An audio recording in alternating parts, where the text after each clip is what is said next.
fetița mea, că e zâna lui tata,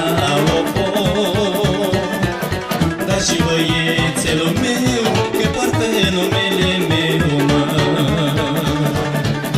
Trăiască fetița mea, că e zâna lui tata, dar și băiețelul meu, că poartă numele meu, mă.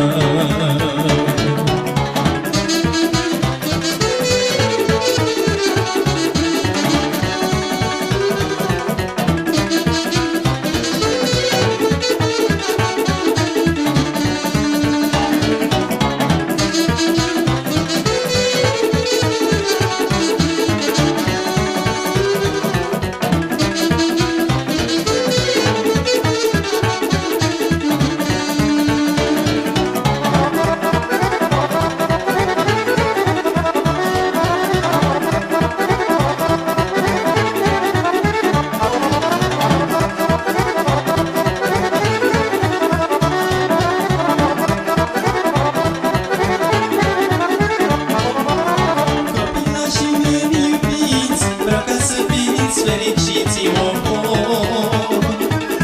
muncesc să vă fac de toate, nu v-am spus că nu se poate, muncesc să vă fac avere, cât-o-i mai avea putere, am un crez și un legământ, să las urma pe pământ, muncesc să vă fac avere, cât-o-i mai avea putere, un crez și un legământ, să las urmă pe pământ, mă.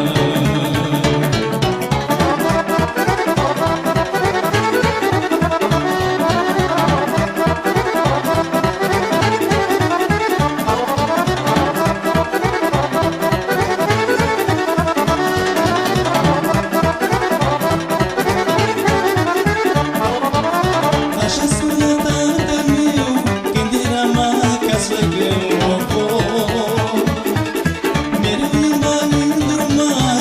sfatul i-am ascultat, am făcut și noi ceva, băiatul și fetița, avem casă fericită și o familie unită. Am făcut și noi ceva, băiatul și fetița.